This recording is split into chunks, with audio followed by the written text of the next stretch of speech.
Hello there. Hello, everybody. All right, it says we're good. Looks good. See the whole screen. All right, without further ado, it's 3 o'clock, so let's go ahead and get started. Thank you for joining us. Episode, 25? Is that for real? Everything good? All right. Quantitative economics, decision sciences major, UC San Diego, 29 years in the business, Orange County native, Capital Valley High School grad, 9 kids, an avid runner. Yes, these are my kids, our kids. I brought 6, my wife brought 2, I adopted her, she adopted mine, we had a bonus kid. That's Ezekiel. He's napping. I think I heard him while I was getting ready, putting on my tie. I know, it's starting to stir. He had an early nap. Anyways, we had a birthday. She's in the other room. This is my Alana Jo, Micah. She's cute. I call her Alana Jo Stevens. She doesn't like that, but she reminds me totally of me.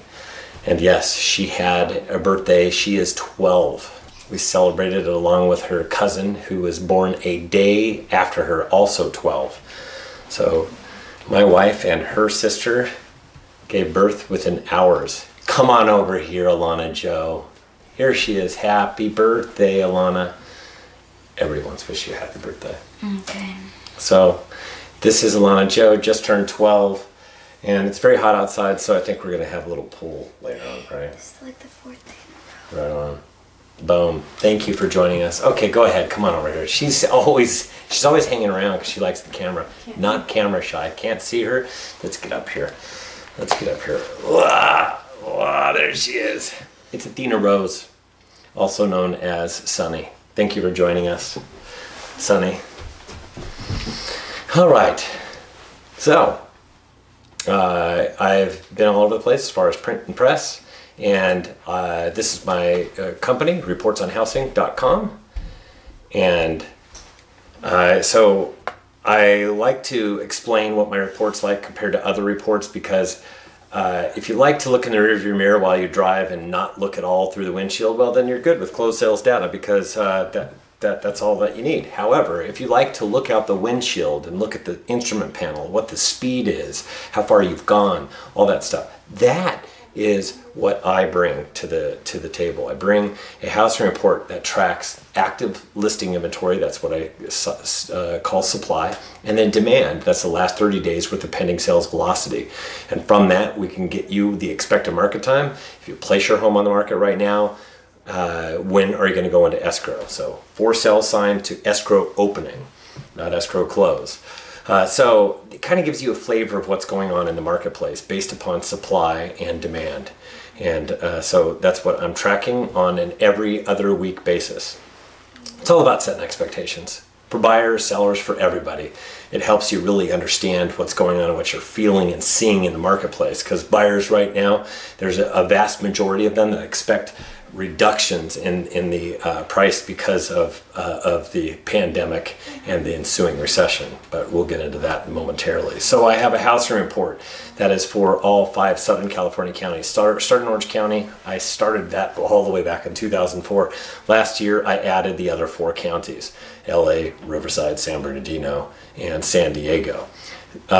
So this week popped out San Bernardino and Riverside's report.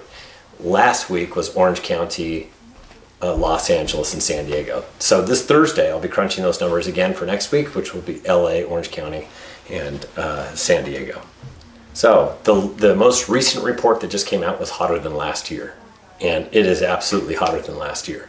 Hard to figure, it's hard to wrap your head around that, especially if you're a buyer and you're expecting a much slower market where you're able to take your time.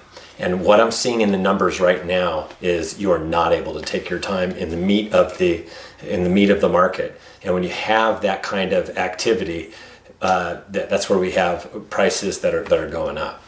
So you go to reportsonhousing.com, you click on subscribe, and you get there's a sample report so you can see exactly what these reports are. And this comes out every 2 weeks. It's every other Thursday. So, and it's emailed to those people, to my subscribers. And any subscriber that wants a copy of this report, all you have to do is email me at Stephen, that's with a V, at reportsonhousing.com, or you can instant message me, that type of thing.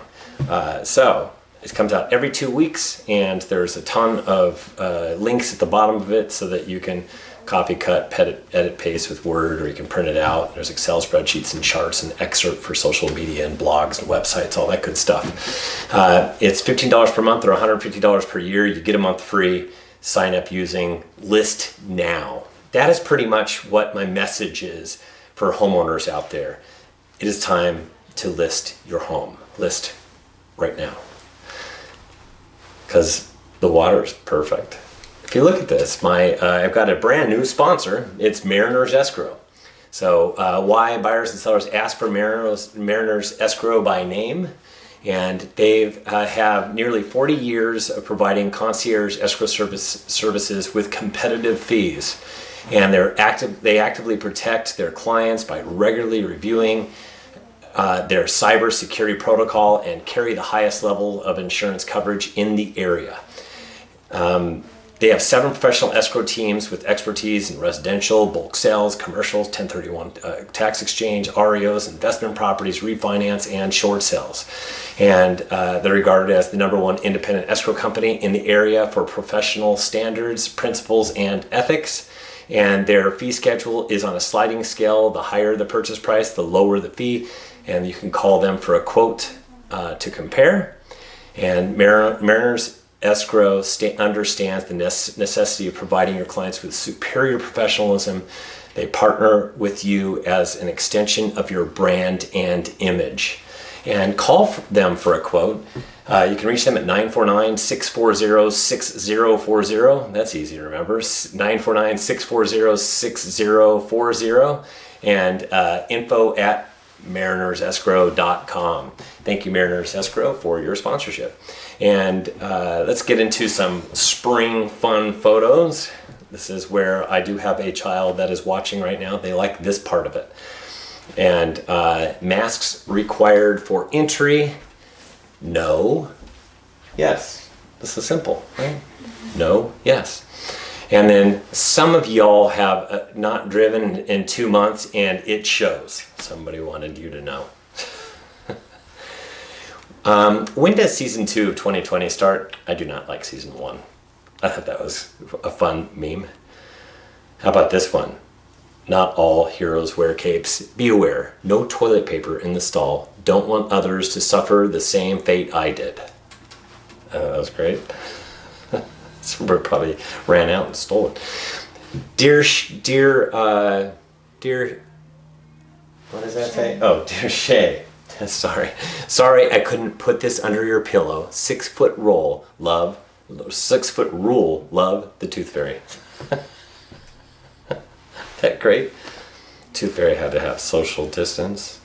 Not getting too many laughs from the 9-year-old. How about this one?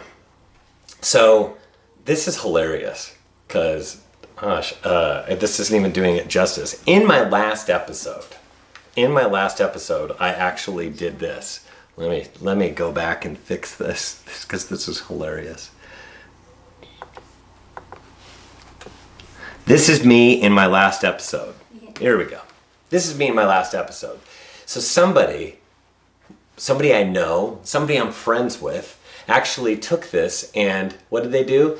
They did a screenshot of me in the middle of my presenting, and apparently I closed my eyes.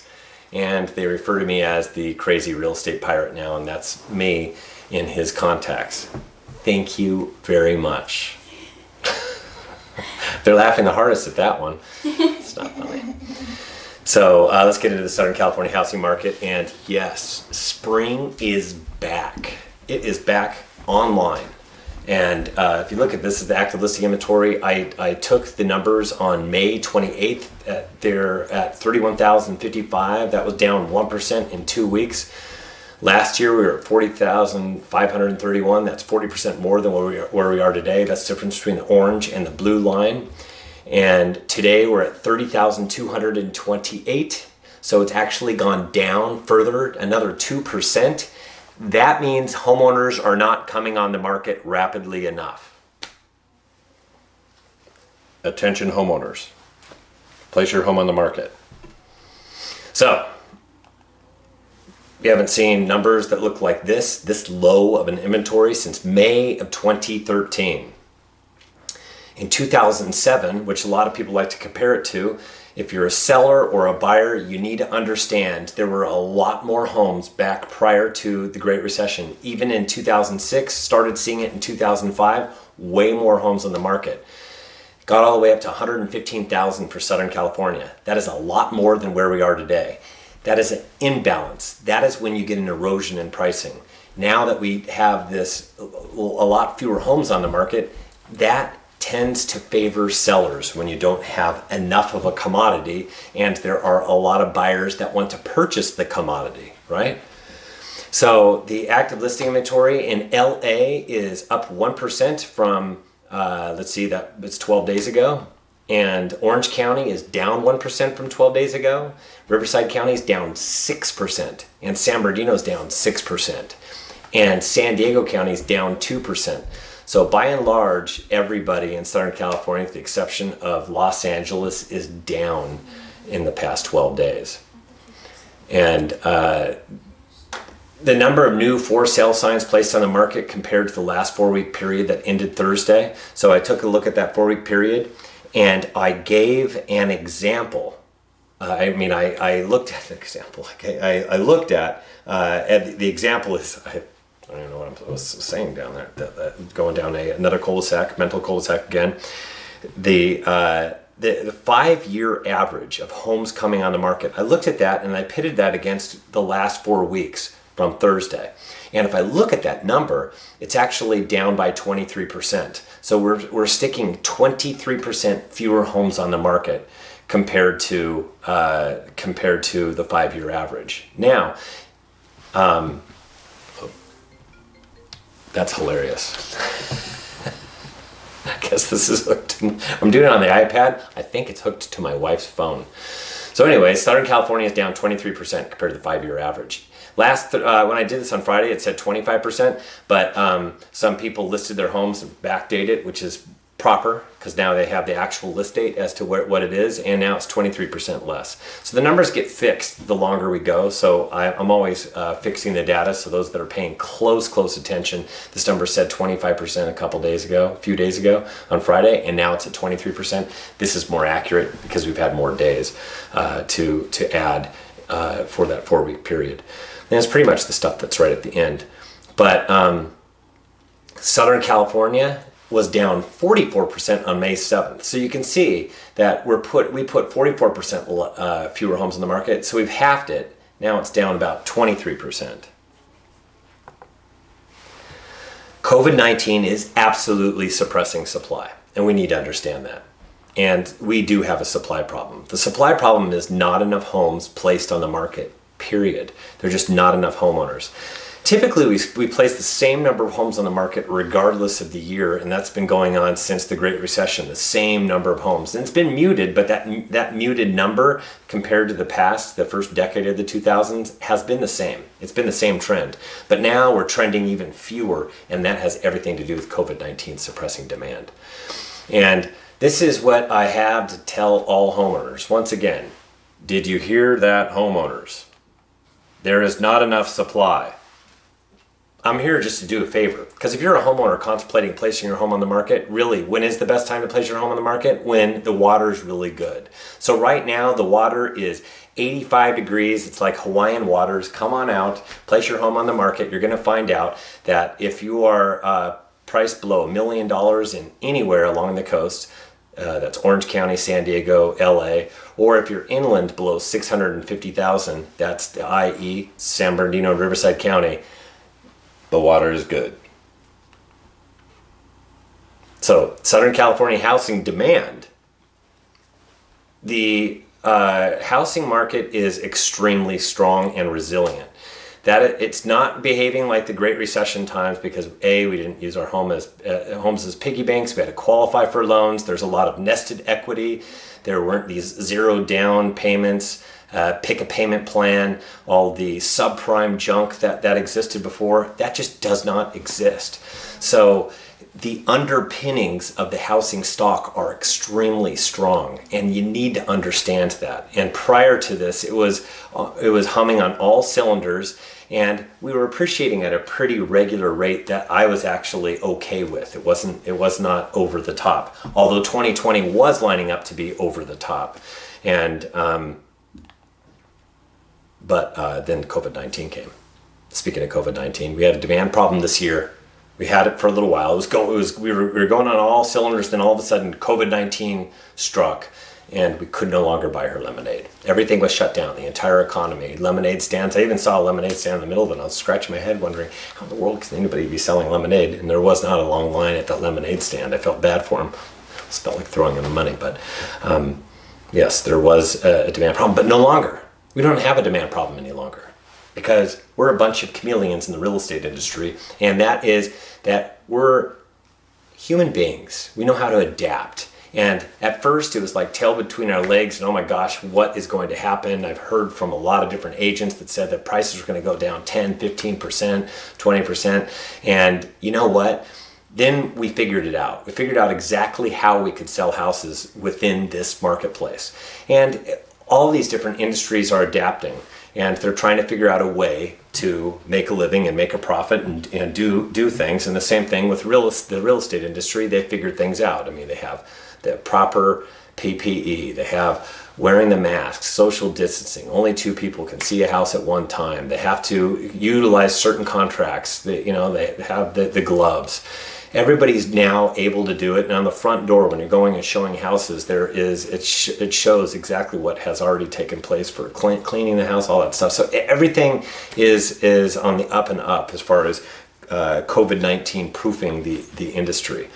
And so COVID-19 is no longer suppressing demand. Did you hear that? It's not suppressing demand, but it's suppressing supply. Once again, this is a message to the homeowners: demand is strong.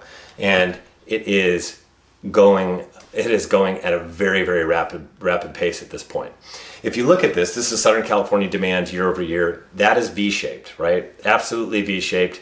Oops, sorry, what in the world? Why is my blue arrow way over there? So anyways, May 28th, we were at 15,554. That was up 25% in 2 weeks.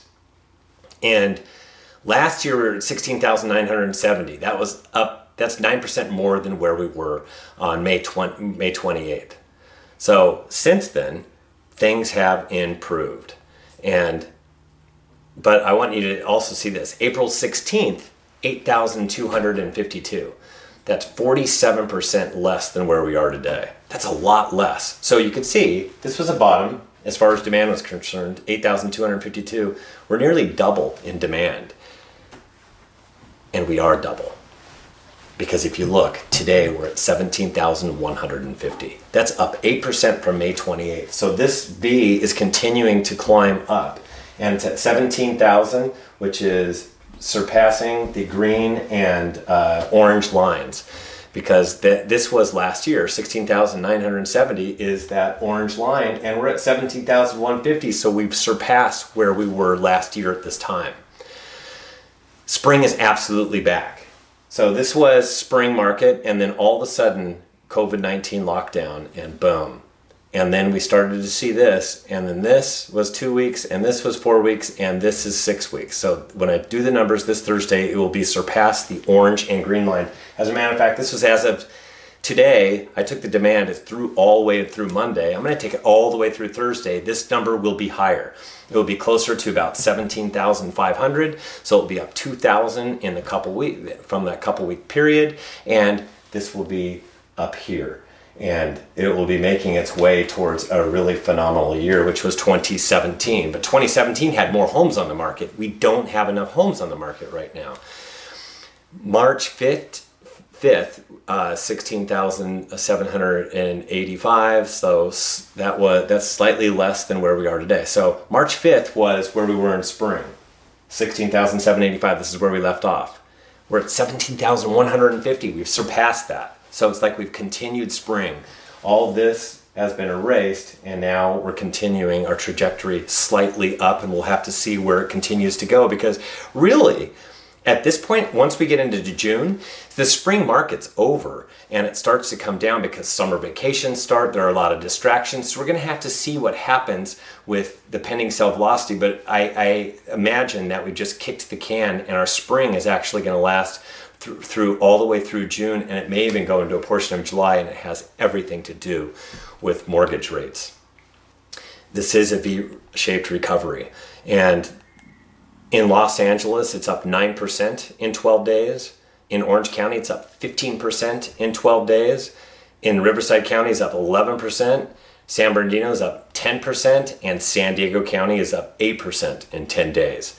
And this is the expected market time. Place your home on the market now. When you're going to go open up escrow. It is not days on market. I am not a fan of days on market. Simply put, the reason why I don't like days on market is it's just not an accurate reflection of really what's going on in the marketplace, which is why I even created expected market time. And I created this back in the day when I was representing buyers and sellers myself and trying to explain what was going on in the market, because average days on market never really told the story, because more homes are coming on the market right now, so the average days on market sinks. And yet, this is typically when the market starts to slow, because we get into the summer months. So the average days on market starts to sink, yet the market's slowing, which meant the expected market time typically rises during this time period. It's just a slight rise until it gets to the middle of July and then starts to come down. And in some areas, in some counties, this is one of those things where the best time is from Super Bowl through mid-May, and then it starts to rise through summer, and then it starts to come down. It just depends upon the counties, because there's a couple of counties that kind of like do their own thing, Riverside County being one of those that kind of like flattens this a little bit. But you can see in some of the other counties that there is this definite rise and then a height during the summer, and then it comes down. So this is where we were as of a couple weeks ago, 12 days ago, May 28th, that's 60 days. It was at 59.7 to be exact. And SoCal on April 16th was at 109 days. So we went from 109 days, that's here, all the way down to here, which is 60 days. Well, SoCal last year was at 77 days. That was the orange line. So we had already surpassed, which is why we talked about hotter than last year. That's the most recent report. Sign up today, get the most recent report, hotter than last year. And by the way, you get that for free. Use the coupon code, what is it? List now. I think that's what it is. So you can see it's coming down, but it's going to only come down further. Look at SoCal today's at 53-day expected market time. 53 days puts it in the range of right around here where this purple line is. It's going to go right below it. And this is going to be one of the hottest markets that we've seen in a very, very long time. And the last time we saw it at 53 days was March of 2020. So we're back to numbers that rival this year when everything was really, really hot right before things totally shut down. That was what the velocity was right before it shut down. It was getting to be part of the hottest point of the year. So LA is at a 64-day expected market time. And keep in mind, anything below 60 days is a hot seller's market. Between 60 and 90 is a slight seller's market, meaning that hot seller's market, sellers get to call the shots, and there is home value appreciation, where you're getting home values go up. Between 60 and 90 days, it is sellers get to call the shots, but there's not as much home value appreciation. However, the closer you get to 60, the more home value appreciation you get. So in a lot of what this tells me at 64 days, that you're getting a lot of appreciation especially the medius point of the market, and that's that 5 to 750, and then parts of 750 to about 850, and then but it's hot from a million on down. So, but and you guys know what the hottest part of the market is, and I did that on Friday. There's like a menu that showed exactly what the different ranges were for attached and detached for all different price ranges in all different counties. Orange County is now at 64 days. It shed 10 days. At 10 days, it was at 74 12 days ago. Now it's at 64 right now today, and you can see it's just getting hotter. When that number falls, it means that the expected market time is falling. It means that you're placing your home on average throughout all of Orange County at a faster pace. So Riverside County is at 47 days. As you can see, well below 60. So it's down 8 days from a dozen days ago. I'm comparing it to the same point in time for all of Southern California. San Bernardino is at 43 days, down 7 days. So 43 days. And San Diego's at 44 days. That's down 5 in that 12-day period. So when you get into these 40s, oops. All right, let's keep on going. I don't know what just happened. It said something about a poor connection. That was weird. Anyways, that's happened in Facebook land before. Yes, expected market time is from list to opening up escrow, by the way. So all those buyers that are expecting a buyer's market, or for all those homeowners that were questioning, is this a good time? It's not a buyer's market, A. B, it's not a balanced market either. It's not one of those markets. It was there for a while. That was where we were during our slow point. It wasn't even a buyer's market. It was one of those markets where it didn't favor buyers, it didn't favor sellers. It was kind of like this tug and pull you had to negotiate in order to get things done. And then, so it's not a balanced market. Instead, it is a slight seller's market. Slight seller's market. That's what it is for LA and Orange County. And remember, it's almost a hot seller's market. So LA and Orange County slight sellers, that is where, it's like I said, they get to call more of the shots. There is appreciation happening at 64 days because they're getting closer to 60. It just gets better and better the lower you get below 60. But it's knocking on the door of that hot seller's market. I'm wondering if it's going to make it by Thursday. My assumption is it's going to be close. It's going to be like 61 days. So it's going to be close, not quite there. But we'll have to see if it continues to get hotter from there. We'll just have to stay tuned. You'll have to see when we get there. And Riverside County, San Bernardino County, San Diego County are all hot seller's market. It is on fire in those parts of the Southern California region. And when it's a hot seller's market and everybody knows those price ranges and buyers are getting to learn those price ranges, that's where they're fishing with nets. That's where you have people that come on the market and then they have the right price, it looks nice, and it has all the nice bells and whistles. It just looks, it's in good condition, good shape. They place the home on the market, fair market value, throw out the net, and then they pull in a ton of fish. Buyers, multiple buyers. And when you get multiple offers on a house, only one of those wins. So that's why we get appreciation when you have lack of a commodity and you have a lot of people that want that same commodity, values go up. And that's exactly what's going on right now in many, many different price ranges in all of Southern California. So this is my take on all this. It is here. Attention homeowners. Attention homeowners. Housing is hot. The time to list is now. When? Right now. This is the best time because we're going to get closer and closer to the summer months. There won't be as many vacations, but people are doing RVing and things like that. Our family has opted to do an RVing. Can't wait to do it. We're going to have to take a pause for a week for the housing debrief so that I could go RV and just relax with the family. But there will be people that are unplugging, so you'll start to see that chip away a little bit at demand. So summer's still really good. It's not typically as hot as spring, but because we missed part of spring, we're just going to have to see where the numbers take us.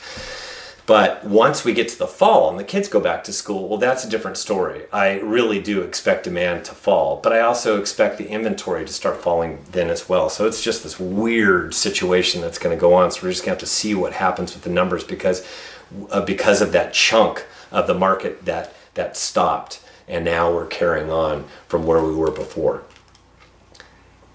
But it's a recession. Shouldn't prices drop? Well, my real term for it it's not a recession, it's a pandestion. You have to understand, pandestion means that it wasn't one specific area that caused or part of the economy that caused this recession. It was the pandemic. So that's why I call it a pandestion, because it was not one area, it was not commercial, it was not residential real estate, it was not overblown Wall Street, it wasn't the NASDAQ inflated values. It was nothing like that. But I'm here to tell you that there were two recessions that negatively affected home values here in California, and both of those were led by real estate. The Great Recession and the savings and loan scandals of the latter 80s and bled into the 90s. Those two led to home values coming down. Need to understand that, because this one, it was not a bubble for housing. It was not bad loans. It was not bad anything. It was really, really strong, and it was just this methodical grind upward where there's been a lot of time. And no, there is not an absolute cycle for when we were supposed to go into recession. This year was supposed to look stellar if it wasn't for the pandemic. So, but there's a big gap in consumer expectations, and that is buyers. Buyers think, and this is most recently, so at one point 90% of all buyers thought, hey, you know what, there should be some give back in pricing. And still, this is their most recent take, but this is from to May 25th. 77% of all buyers thought that in general, home buyers expected prices to be lower. It's because they think this way, but it doesn't make it so. And if you look at this, have any of your home sellers recently reduced prices to attract buyers? And this is from California Association Realtors, and the answer is 29% said yes, that was most recent. But I'm here to tell you something, that there are, and this will happen because when were these placed into escrow? These were placed into escrow. It says this is anything recent. So how they answer this is if it was an escrow or a closed sale, if it took a reduction to sell it. There are a lot of homeowners that have to reduce their prices even when we were doing really well. This is not really that much of an indicator as to values coming down because there's price reductions, because even during the immediate time of the housing market, I was still seeing 10% of all the market reducing their price every single week. And that happened, and it typically happened from about August through the end of the year. And the reason that happens is because people start out and they are overzealous, they overprice, and then they have to come down. That's more of what that is a reflection of, not a reflection of values are coming down like that's what the buyers want. And I've already shown you what the mismatch is. Really hot demand, not enough supply. When there's a lot of something, and when there's not a lot of something and there's a lot of people that want it, prices tend to increase for that rare commodity. We're in a low mortgage rate environment right now, and that is what is fueling everything. This 3.18% was last Thursday. The week before was at 3.15%. 3.15% was an all-time record low. 3.18% is pretty much almost the same thing. You can still grind out a 3% interest rate if you have good credit and you're putting 20% down. There are entities out there that are lending at 3% right now. So you have to understand, these very, very low interest rates are the jet fuel that's propelling this forward, because prior to the COVID-19 and putting the skids on housing, we had interest rates averaging at 3.75% across the board. So we went from 3.75% now down to 3.18%. Do you see that big difference? It's such a gap, and it's such a huge savings, and it's really impacting home affordability in a positive way for buyers that they're clamoring to purchase. And that is in spite of all the unemployment and everything else that's out there. So it's the jet fuel that is absolutely making things propel forward. So, market overview, there's a lot of people expecting a whole bunch of new listings to come on. Well, I'm telling you right now, that's not happening.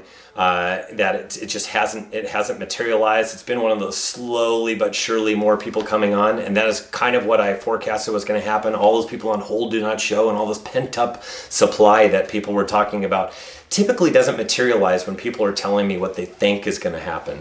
It's typically not exactly what everybody anticipates. The same thing with the foreclosure and short sale wave. That is not going to happen either, because of all the nested equity and the fact that we don't have this way too many homes on the market with very, very low demand. Instead, we have the exact opposite. Very, very low supply and very, very high demand fueled by interest rates will impact foreclosures and short sales, which won't even be a story for 2020. It'll be a story for 2021, and there will be some foreclosures and short sales next year. It just won't be a giant enough number that where anybody's going to go, oh, is it really going on right now? It's just not going to be like that. So it's instead, it's not going to be that wave. It's going to be more of that ripple. A ripple in a lake. So you're not even going to really notice it. If you're expecting to be able to surf this wave, or boogie board this wave, or body surf this wave, which is what I like to do, you know what? It's not going to happen, because it's only going to be a ripple. And that's if everything continues to go down the direction it is right now. That's the big asterisk is, of course, COVID-19. So it's going to be one of those dials where I see that there will be a change. There will be some more short sales and foreclosures. It's just not anything that you're going to notice. Is there going to be more people coming on the market? Yes, it will get back towards normal, and that's a slow, methodical change. There will be people that will have to sell their house because they are unemployed and can't find a new job right away. That will be part of that slow, methodical change in the marketplace. It will not be that wave. So, and I'm just talking from experience and looking at the data and stats that go back all that I've been doing it since I've been in the marketplace since 1991. So I'm just watching macro data and telling you kind of what I've been seeing over time. But we do need to talk a little bit about COVID-19, because what happens to COVID-19 is what happens to all the rest of the economy and our overall housing market. And you have to understand there are nearly 7.2 million cases around the world. Brazil is really having a major problem. As a matter of fact, their death rate is going so high right now that they have said, as a country, we're no longer going to be telling you how many deaths that we have, because they just don't like the way the numbers look. So, and Peru is another area that's having a problem. Their problem is really something that needs to be addressed. And this is the whole world. This is the 7-day moving average. So it flattens out the jaggedness, and you can see that we hit a peak, and this was probably around that mid-April mark, but check it out. It actually has not gone down, and now recently has gone up, and that is because there are other parts of the world that are coming online as they move towards winter. June 20th, I guess that's when we go into summer. That's when the southern hemisphere goes into winter, and that's when we'll see a problem in the southern hemisphere. We're already starting to see them come online because they're in their fall. 125,000 cases on average is what's happening on a daily basis, number of new cases. And that's only gone up from where we were over here. This was at 120,000. So you can see now it's at 125,000. And this is the number of deaths in the world. It went up, it peaked, and then subsequently came down, but now it's plateaued and it's starting to come up. We'll just have to watch this as some countries go offline, some countries are coming online, and it's now averaging right now 5,250 deaths around the world, and it was at 10,000 deaths. So you can see it's gone half, but now we're going to have to see what happens with areas like Brazil and other areas, but we'll have to see if we can even get the data for certain areas like that. And Brazil stops publishing COVID-19 figures as deaths soar. That's what I was talking about right here. You can see it was starting to get out of hand. And then you have, this is the United States getting very close to something that people will be talking about. That's when we hit 2 million cases in the United States of America. And you can see that's 2 million, almost 1.97, and LA is at 65,000. You can see how close they're getting towards Cooks County. It's now, it's at 82,819 versus 64,699. That's LA, the third most impacted county in the United States. And this is the United States. You can see this is the number of cases on average per week, and it was coming down, but it's plateaued. And why has it plateaued and it hasn't continued to go down? This is because of unlocking the society, as well as the demonstrations that are going on, is what the University of Washington is stating at this point. There's 21,400 new cases right now on average on a daily basis. That's what's going on in the United States. So, and this is the new deaths in the United States. So it's gone up there, but they're thinking that it's probably going to plateau. This is the University of Washington once again. I bring up them because they're the ones that everybody has been relying on projecting where we're going, and most governors and the United States federal government were looking at this as well. We're right now averaging 465 new deaths per day in the United States. And Germany is the gold standard. So I compare United States. I want to show you Germany because Germany is the gold standard. And you can see this is their new cases. This is their numbers on average. They're right now, their gold standard, they're adding 359 numbers per day. Now I put it in 1427 1427 is if you take it, because their population is 1/4 ours. So if you multiply ours by 4, that's where you get 1427. You can see we're averaging 22,000. They're averaging 1,427 if you compare apples to apples as far as population, if Germany was the size of the United States. And if you look at it, this is deaths. They are averaging 20 deaths per day. And if you compare it to, if you adjust it for population, it would be 80 deaths per day. We're doing 450. So you can see Germany has a better stronghold on taking care of this virus, and there are other areas that do as well. And I've mentioned it before, Taiwan, you have Vietnam, you have South Korea, and that's because pretty much everybody there wears a mask, and they take social distancing. It's a real thing, and that's because they've had these problems more recently. We've had our last biggest problem was 100 years ago. So California, we're averaging 2,726 cases per day. It's actually been going up. This is the 7-day moving average, and we are one of the spots where we're actually adding cases. It's actually California and Texas and Florida are some of the hot spots right now. And that's where a lot of reopening has happened. And this is the number of deaths in California per day. And we're averaging 86 deaths per day in the state of California. You can see it was way up here, it's plateaued, but it's not coming down. And that's because we're adding to the number of cases. And California county cases, the number one California county is LA. And these are all in Southern California at 65,000, Riverside County, then San Diego, then Orange County, and then San Bernardino County. And I bring that up because that's where we are in Southern California, and that's what I report on, so that we should be mindful of the real threat of COVID-19. Because as we unlock, we need to be mindful, wear our masks, do proper social distancing, and just take this thing, don't take it for granted that it's been a long time, because this thing, we don't have an antidote for this thing. We don't have a vaccine. We do have the demonstrations that are going on, and now what they're saying is if you're demonstrating all that stuff, well, get tested and do the proper social distancing, wear your mask, do it as best as you possibly can. So we have to understand that we're still dealing with this, because here's what happened with the University of Washington study. Remember, they're the ones that are studying all this stuff. So we can't forget COVID-19 because here's what's been happening in social distancing. So then we kept on unlocking and then demonstrating, and it's led to a lot less social distancing. And because we've come all the way from here and we're here, they're saying that I just did this chart. This chart about a week ago was we were pretty much done with COVID-19 in the United States for first wave at the end of August. They readjusted this chart, and now they don't have an end date for this thing. So it comes down and it continues out, and that's because of social distancing and the lack of mask usage. They take that into consideration as well, because as the best states like California are only at 50 to 60% of people are willing to even wear their masks. So I'm concerned about the COVID-19 second wave. I'm sure a lot of people out there are as well. I just think we just need to be mindful of that, because if we do have that second wave, it could really impact our overall market and the economy further, because people won't go out there and consume, which is a big part of GDP, if we get this second wave. That is one of my major concerns, besides saving lives as well. So we just need to understand that.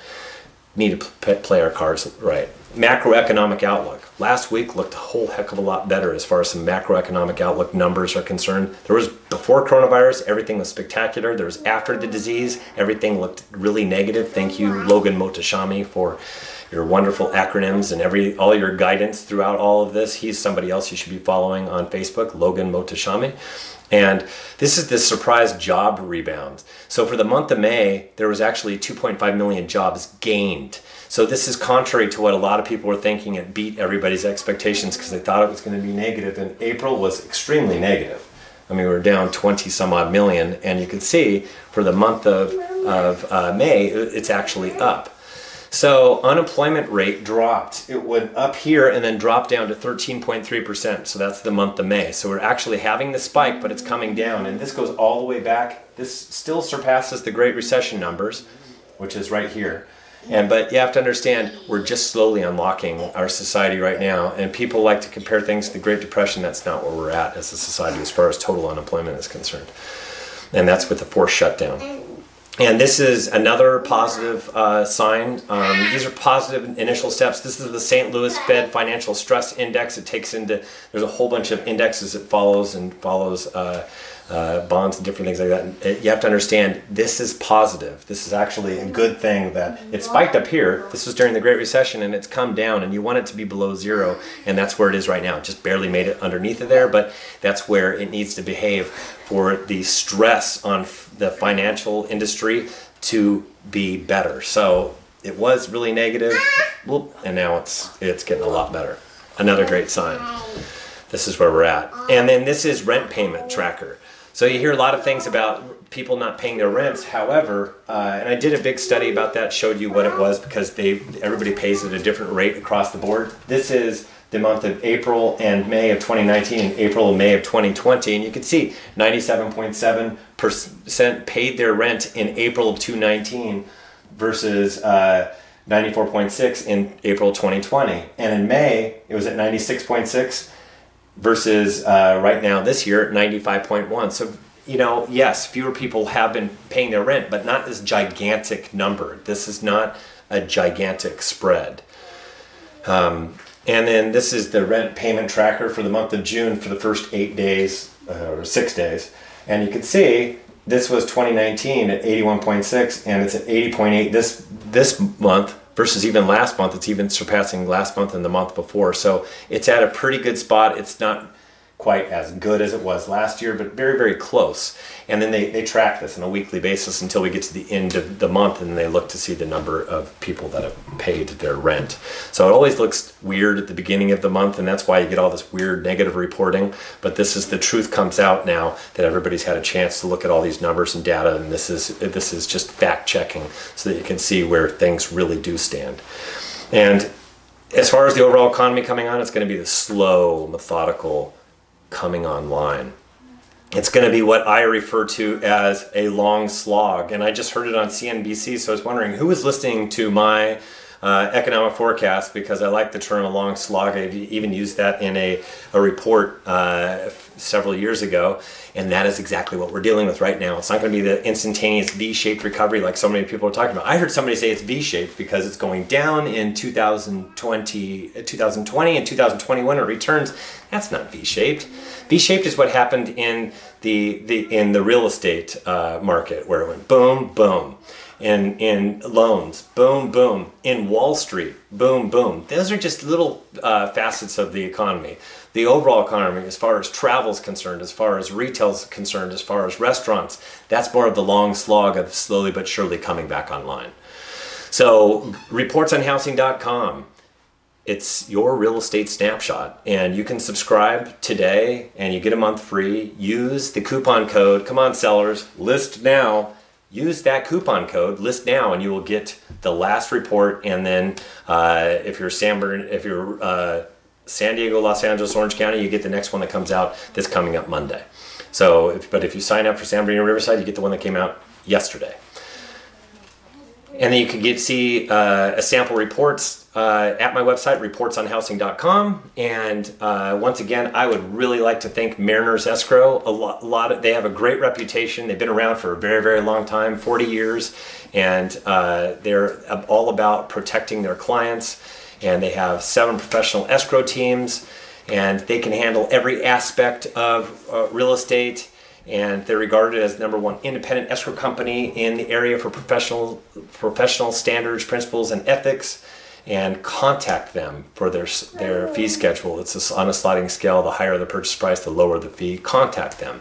And they understand the necessity of providing your clients with superior professionalism. We partner with you as an extension of your brand and image. Call them for a quote. I love this phone number, 949-640-6040, info@marinersescrow.com.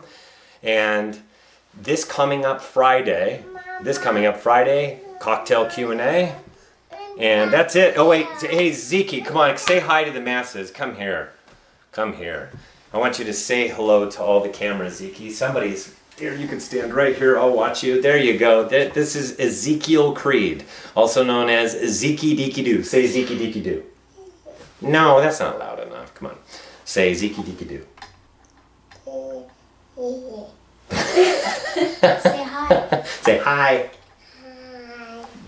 What's your favorite TV show? Say Blippi. Yeah, that's right, Blippi. Oh, come over here, future Santa Margarita girl. Come on over here. So Mia's going to be starting Santa Margarita in the fall. She just picked up some really cute, nice, beautiful uniform. Thank you, my love. And how about my other kid over here, the birthday girl? Before we say goodbye, come on over here. Say goodbye, Alana Joe. They're saying, let's be done with this so we can go in the pool. Bye. Say goodbye. Goodbye. Say goodbye. Bye. Bye. Bye. Thank you for joining us. We'll see you on Friday. Adios. Hit finish, please.